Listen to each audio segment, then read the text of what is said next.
What a stunning arrival we had in New York, New York.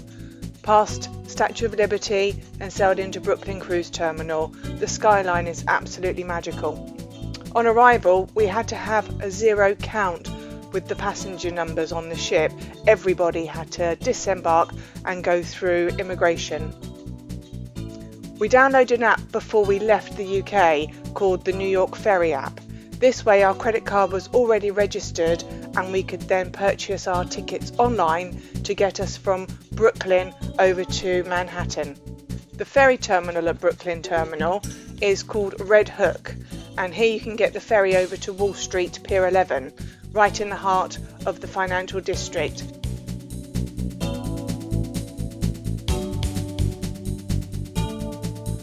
The stock market and customs house are all situated here.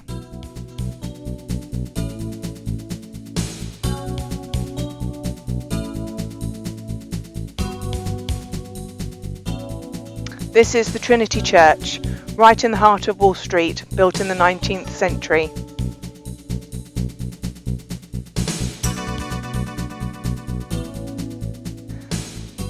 This is the Bull of Wall Street, representing the strength of the financial district, and no, I only rubbed his nose.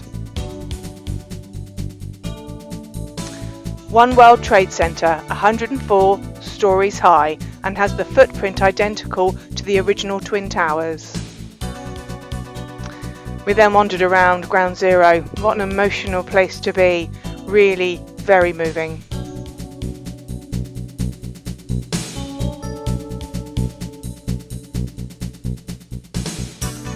So this is Oculus, the train station for the World Trade Center, designed to symbolize a bird about to take flight. It contains dozens of shops, plus you can also find weekly events such as farmers markets, art exhibition and music performances.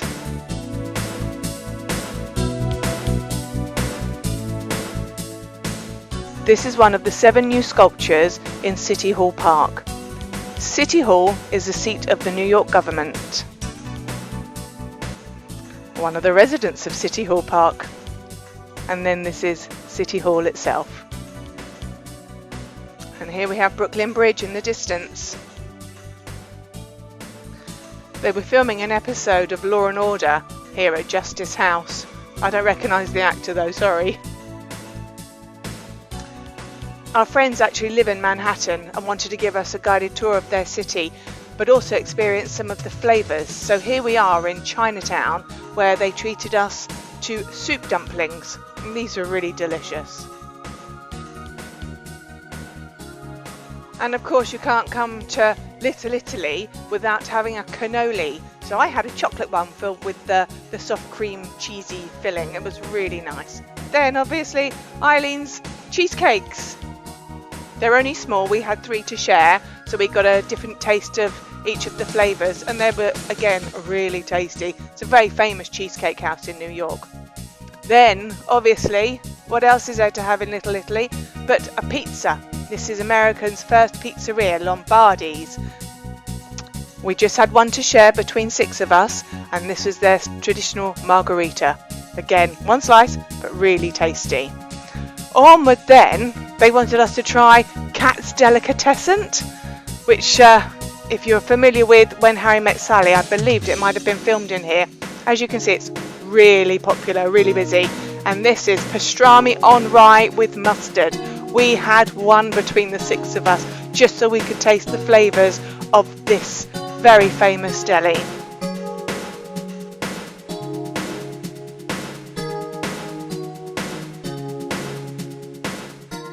We carried on our walk to Washington Square Arch in Washington Square Park, and of course you'll find its namesake on horseback.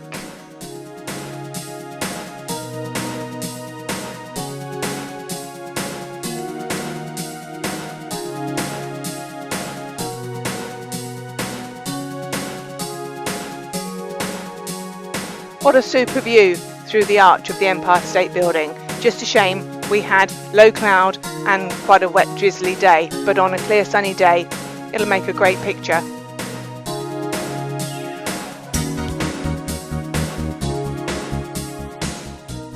The park was full of little grey squirrels. This little chap is so cute.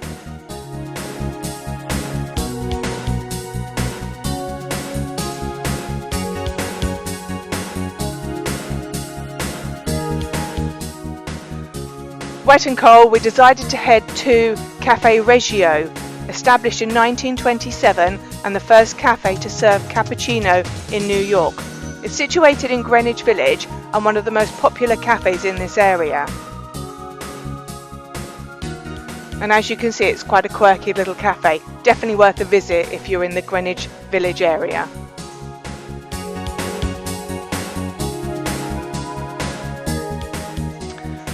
Next stop is McSorley's Old Ale House, opened in 1854 and absolutely oozing history. We ordered 2 beers, but 2 beers, they give you 4 beers. That's 2 each because of the head that's on top of the beers. And as you can see from around the walls, there is so much memorabilia here.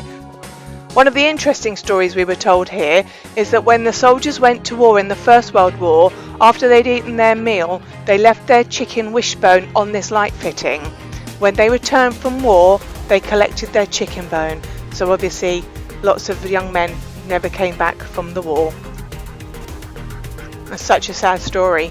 It kind of gave me shivers. I was looking at the dust that had collected, that the wishbones had been there for many, many years. This is the Flatiron Building.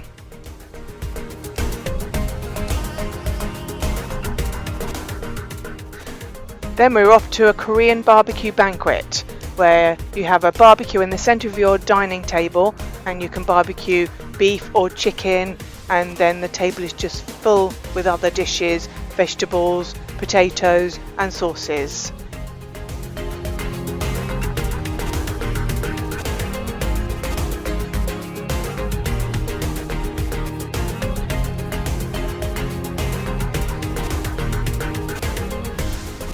The final stop of the day was to Times Square, where approximately 330,000 people pass through this daily. It was absolutely chock-a-block with people, but a real spectacular sight.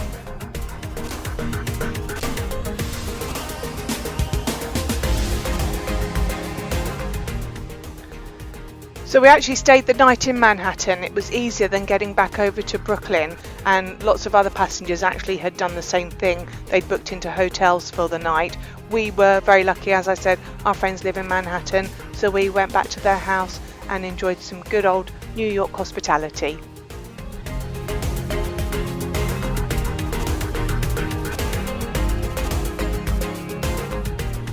So thanks for watching part 1 of New York on Sky Princess. Don't forget to subscribe to our YouTube channel, Cruise Addicted.